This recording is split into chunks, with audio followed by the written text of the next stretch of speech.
Well, hello everyone. This is Dr. Ayleen, and this is a daily dose of medicine walk. And for those of you who are listening in on Blog Talk Radio, this is Healing House Radio. So I hope everyone's doing okay and, just managing and getting through and staying safe. And today's question is sort of a unique one. And it kind of came back to me today from years ago. And it's a question about whether or not the effects of empathy can be made cumulative. So, today's question is, can empaths combine their abilities? Well, the answer to that is yes. And as far as I know, and I definitely am not a final say on this, and there's still a lot that I don't know, that empathy is actually one of the few psychic phenomena that can actually be combined with another person. And it is it is something that requires a lot of discipline, that at least one person must be very advanced and must be very adept in being able to manage their empathy. It helps even more if it's more than one person. Now, the reason I know this is because I've done it.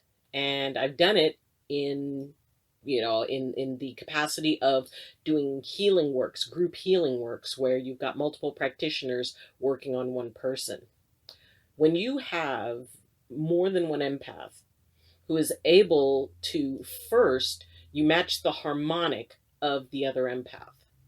And basically you bring yourself into a place of oneness. Then, with that oneness, with that consciousness. Now, in this, there will be one consciousness that will be more of the lead than the other. And it's usually the more experienced empath will take the lead. And basically what happens then is the combined consciousness goes into the work with the person that is being worked on. And what this does is it creates a depth of connection that really goes beyond most things that one empath could be able to achieve on their own. I've only used it in energetic works, and it is sort of a tricky thing because, one, there has to be absolute trust between the two empaths. And while this can work with people who are already friends, already know each other, who trust each other, it is also possible to do it with somebody who you have just met. If, let's say you're participating in a healing work and you're matched with someone who you don't know yet. You spend time, you take a few minutes, you see how your energies interact.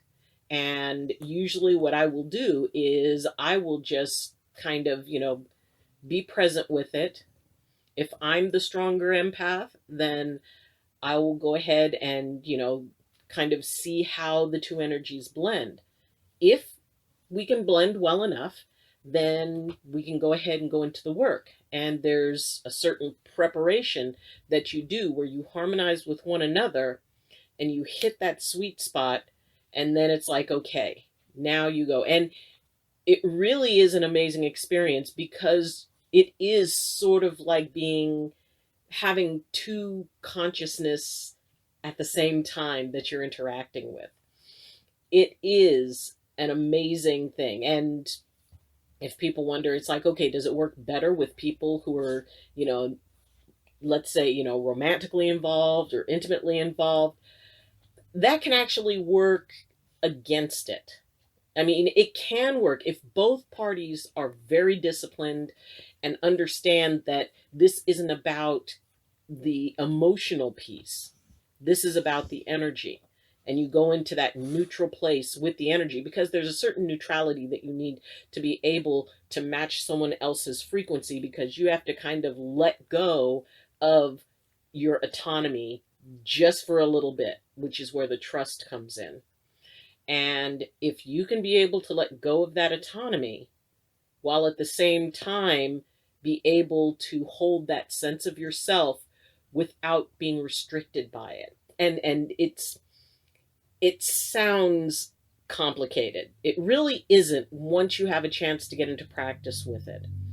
But it is, as I said, something that is very advanced, and at least one practitioner should be at a very high level.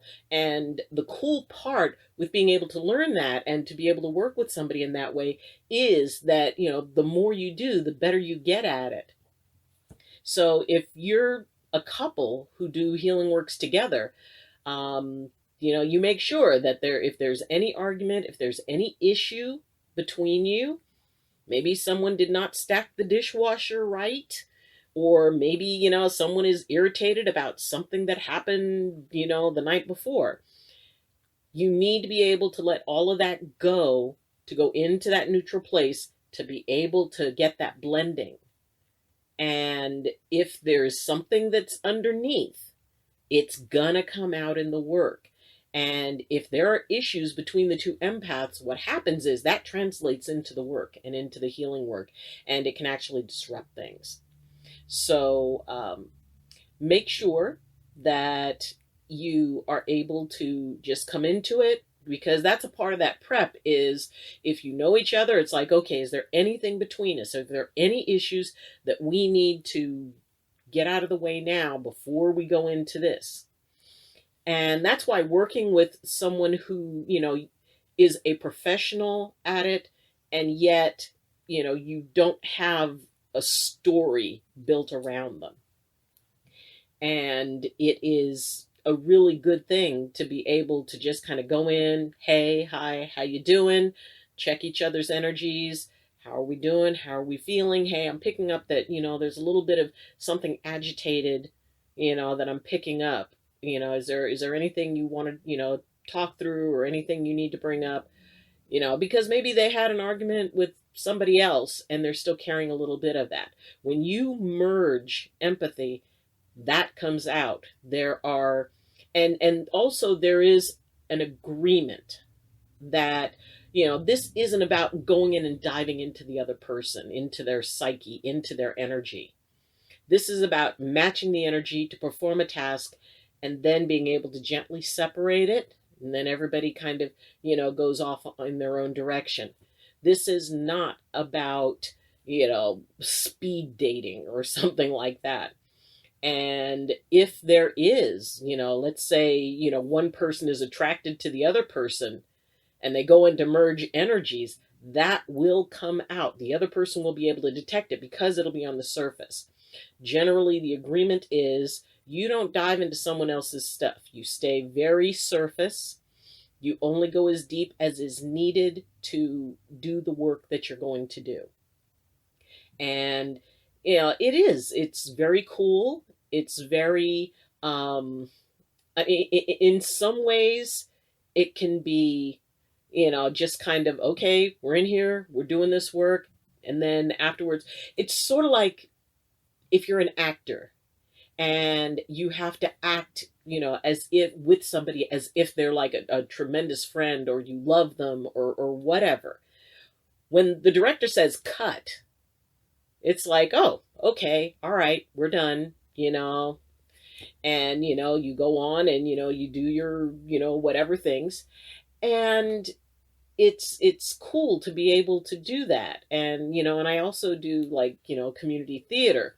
So that idea of creating a connection with someone and being able to go, oh, okay, while the scene is going, this is what's going, this is what's projected, and then cut. Okay, well, you know what? Thank you. Thank you. It was really great meeting you.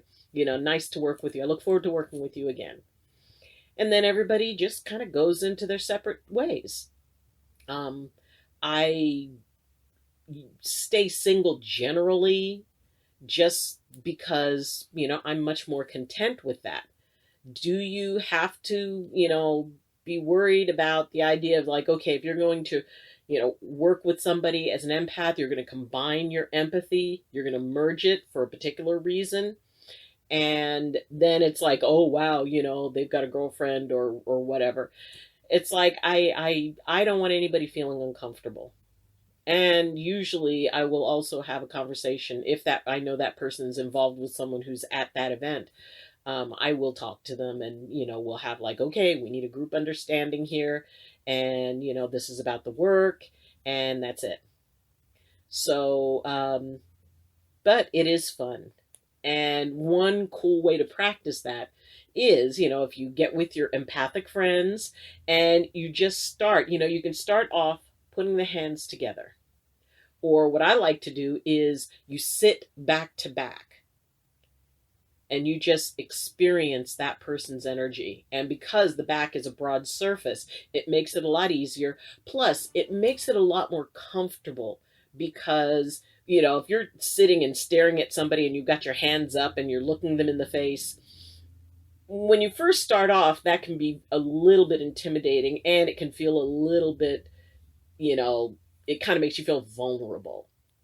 It's like you're a little too open at that moment.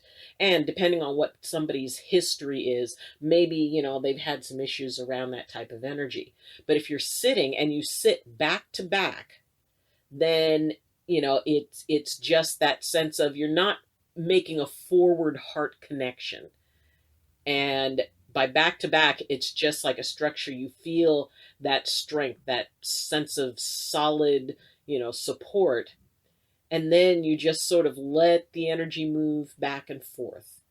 And, you're aware of what the other person, how their energy is flowing, and you match it. Maybe, one person brings their energy up and the other person matches it. And then, they bring it down. And then it's sort of like, trying kind of a mirror game where, you match movements, but you're doing it purely energetically. And this is a very cool way to start learning the fundamentals of that. But in order to reach that level where you can just kind of, bam, go into it and, meet somebody, connect, and then merge, that takes a lot of practice. And it takes quite a while to be able to learn that. And that is really at one of the, as I said, one of the higher levels of empathic management. And yes, it is definitely possible. So if somebody knows about another psychic phenomena that you can actually merge with another person, add the abilities together, and then do something with it, I'd love to hear it. But as far as I know, this is the only one that can actually become cumulative. And, this can be with multiple practitioners. You can have, sort of an energetic group where, people, a group of empaths can all connect with each other, which is tremendously cool. But it takes discipline. It takes absolute respect for another person. It takes agreements that everyone involved agrees to.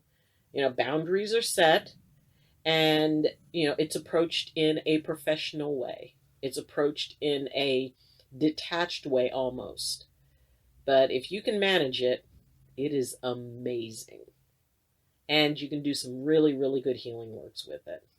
So, can empathy be combined? Yep, absolutely. And at some point, everyone should try it. So, thank you for joining me. And for those of you who like this video, if you appreciate it, please press like. If you have not subscribed, please consider subscribing. It would really help me out and help out the channel. If you have any questions, comments, or concerns, then you can leave them in the comment section. You can follow me on Twitter, and the link is in the description. And you can also ask me questions and connect with me through my Facebook group, Medicine Walk with Dr. Ayleen. And for those of you who would like to support the channel in a bigger way, then you can join in as a Patreon or a patron through Patreon, and the link for that is in the description as well. So, again, thank you for joining me. And as always, I wish you balance, and I wish you blessings from my heart to yours. Love you. And see you tomorrow. Bye.